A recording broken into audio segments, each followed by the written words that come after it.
the social network that sold user data. Facebook's betrayal.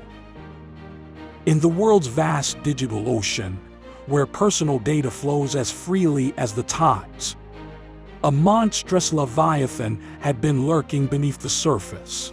Facebook, the billion-dollar behemoth with its friendly blue logo and connecting people mantra, was not the benign entity we once believed. This was the 21st century love story we all fell for.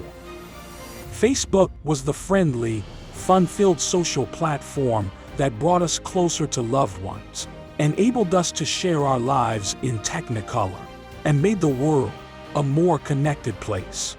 Yet, this rosy picture concealed a disturbing reality. The platform, which was once hailed as the champion of free speech and connectivity, had a sinister side. Unbeknownst to us, while we were busy sharing cat videos, birthday wishes, and holiday photos, Facebook had been silently, insidiously, selling our data, our private lives, our digital footprints, without our knowledge or consent. Facebook was no longer just a social network.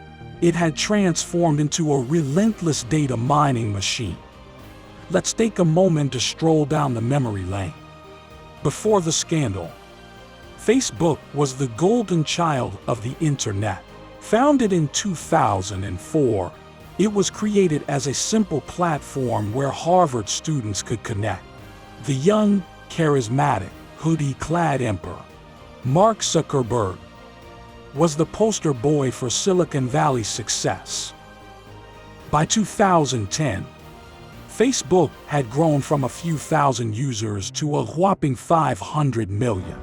And in 2021, Facebook had a staggering 2.8 billion users worldwide, making it not only the largest social network ever, but also the biggest data mine in human history.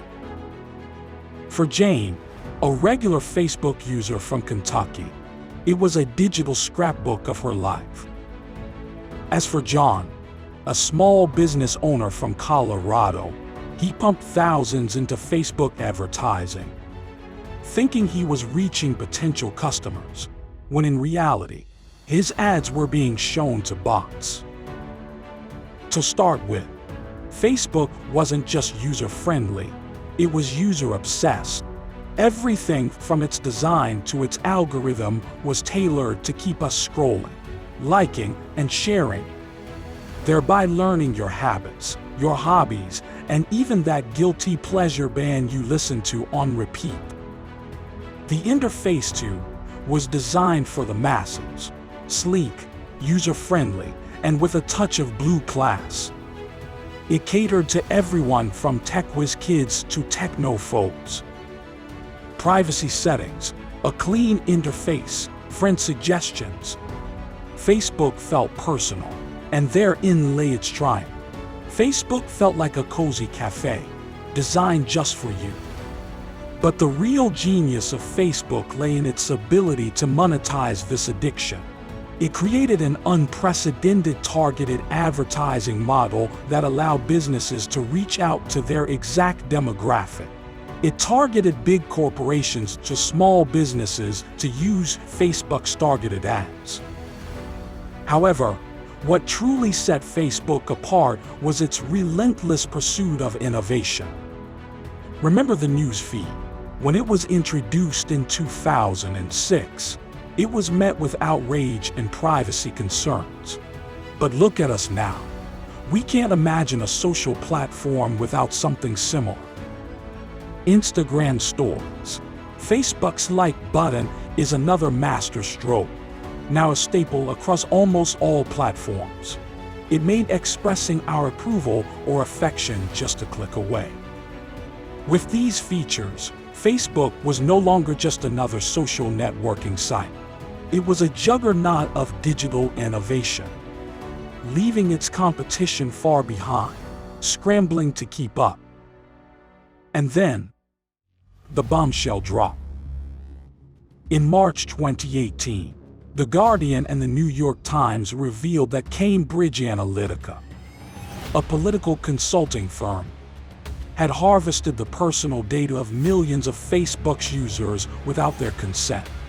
Cambridge Analytica, whose clientele included the Trump campaign, allegedly used this data to build a powerful software program to predict and influence choices at the ballot box. Talk about a plot twist. But who ignited this flame? Enter Carol Cadwallader, an investigative journalist from The Guardian. In a series of hard-hitting pieces, she unveiled the extent to which user data was compromised. Naturally, this revelation begged the question. Other investigations uncovered a disturbing trend. Third-party apps were not the exception, but the rule. They had free reign over user data, slurping up everything from like and share to private messages. Remember those personality quizzes like "Which potato are you?" "I got sweet potato," in case you're wondering. Well, turns out they might have been analyzing and selling more than just your starchy alter ego. It didn't stop there. The initial revelations were followed by a series of investigations by various governmental and non-governmental agencies around the globe. Data protection authorities, privacy rights activists, tech journalists. Everyone was on the case. It turned out that Cambridge Analytica had not even touched the surface. The data harvesting scandal revealed a vast network of companies that had been accessing user data for years. And the worst part, Facebook knew. They were aware of the data leaks, of the privacy breaches, and of the misuse. As a result, Facebook faced a slew of legal consequences. The Federal Trade Commission, or FTC, in the US, slapped Facebook with a record-breaking $5 billion fine for privacy violations. The consequences of this betrayal were far-reaching. Users started to distrust the platform. Remember #delete Facebook? Millions of users decided to take a stand, deleting their Facebook accounts. The financial impact on Facebook was significant. The company's market value plummeted by almost $120 billion in July 2018, marking the biggest one-day loss in the history of Wall Street. Then came the criminal charges. In 2020, the Department of Justice, or DOJ, filed a lawsuit against Facebook for its anti-competitive conduct and violation of U.S. antitrust laws. A consortium of attorneys general from 48 U.S. states and territories also filed a parallel lawsuit, marking one of the most significant legal challenges in Facebook's history. Our friendly neighborhood social network was now a felon, standing trial for its actions. But it was the societal impact of the scandal that hit the hardest. The revelation that a tool designed to connect people was used to manipulate them was a hard pill to swallow. Trust in social media platforms plummeted. Users were more cautious, more suspicious. The era of digital innocence was over. Schools began integrating digital literacy and data privacy into their curriculum. Parents had serious talks with their kids about online safety, making the data talk, the new birds and bees talk.